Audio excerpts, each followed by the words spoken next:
Velkommen. Ladies.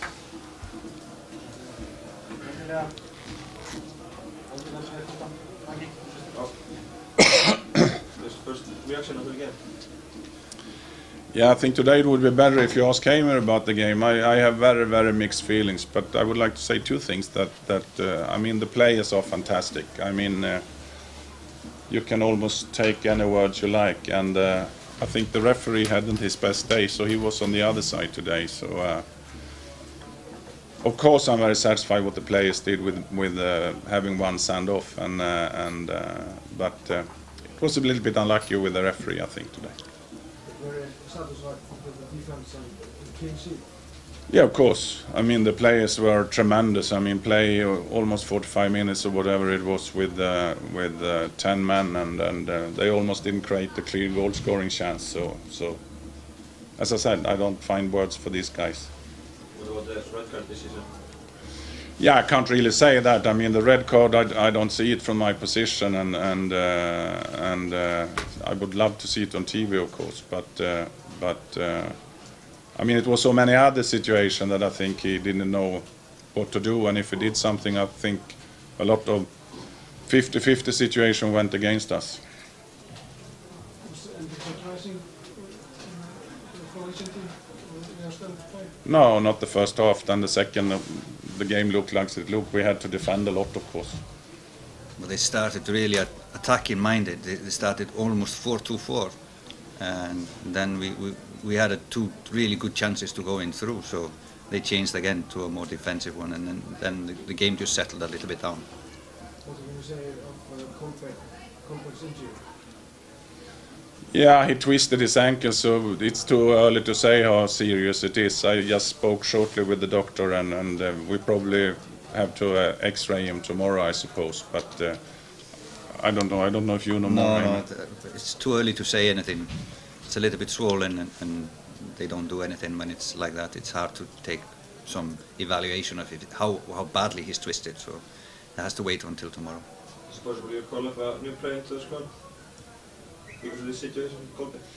No, I don't think so. I mean, we have Birke coming back, so we are still 23 players in the squad, so I don't think we will do that. But I'll not promise you anything now. So shortly after the game, we have to look into the situation. Maybe some of the other players had some knock that they will feel after the game, so we have to wait and see. You made the switch to start Alfred instead of Eiður. Did you feel the switch worked for the first half?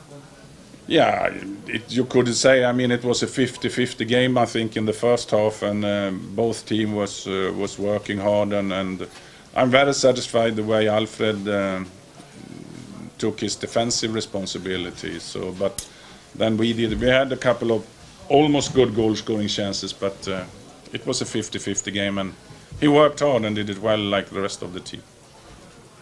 You talk about 50-50 decision with the referee. Do you think it's possible that Croatia got advanced because they are a bigger nation? No, I can't think that. I hope that he just had, in my opinion, not his best day. And what makes you think they're a bigger nation? More population? More population, yeah, that was a different word. I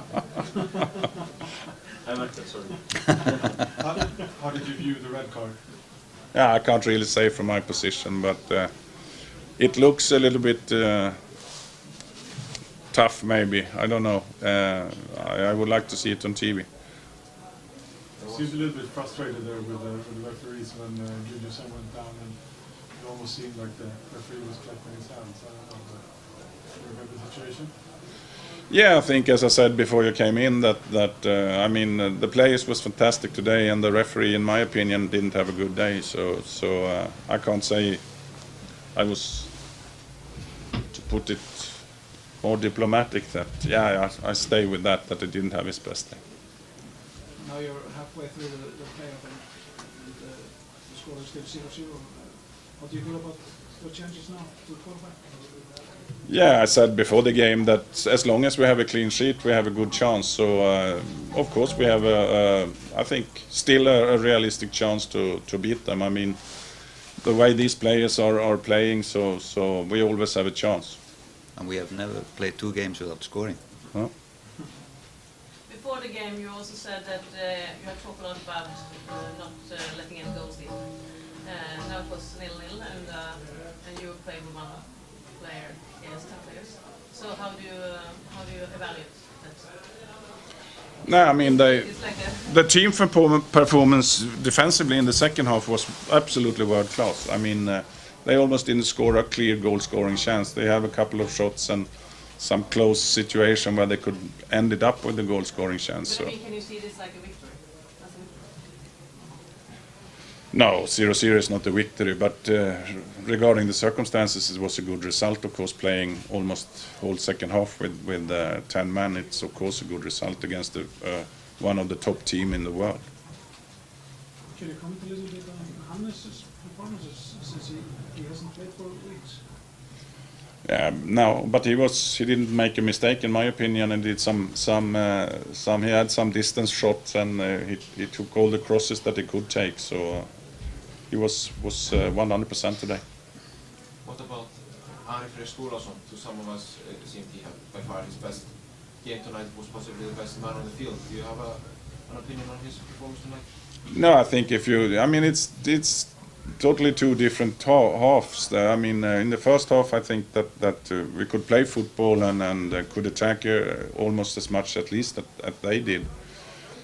And I think then in the second half, he played really well, like all of the rest of the team did in the way that they defended all the time. We had a few attacks, but there wasn't that many, of course, in the second half. Did you get also played in the right back position in the second half? How did you think he performed? Very good. Everybody was defending good in the second half. I can't complain about any player in the second half. I remember in the press conference a few days back, we were almost celebrating that we were getting Mr. Undiano here, a ref, finally a referee in the highest category. Did we celebrate a bit too much? No, I mean, I've seen him rather many times, and I mean, as I said, I think he had a bad day, but I have bad days too, so that's life. It seemed like in the first half you told Skulason, the right back, that he wouldn't get the beat on the long ball. Am I right? Which happened at the red card. Yeah, we know that they love to play these crosses from an early stage to change sides. So he had some balls coming in behind him. So we wanted him to read that and drop off a little bit earlier than he did. Was that also the result of what ended up in the red card? Yeah, if it was a red card, I don't know that.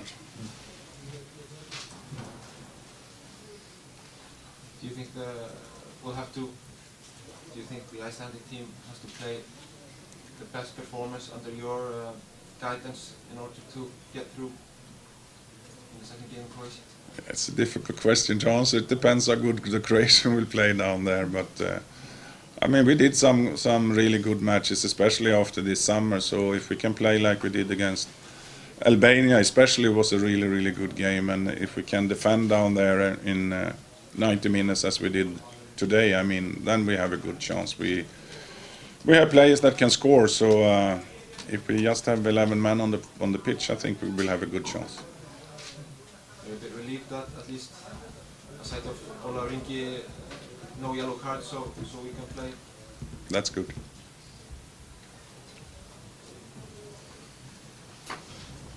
Say what you think instead of me, so if I'm wrong. You're quite clever in your answers.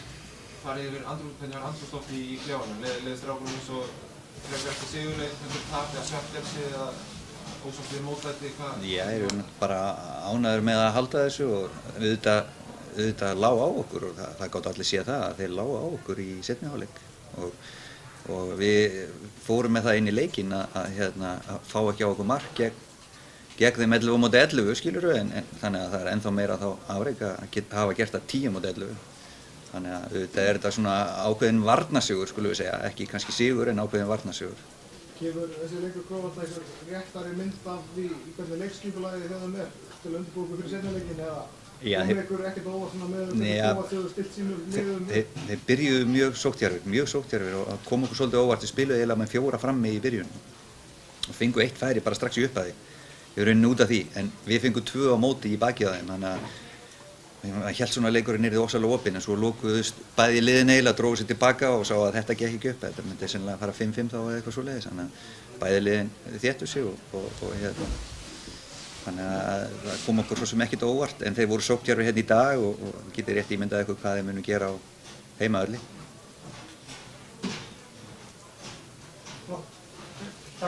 Thank you, gentlemen. Takk fyrir.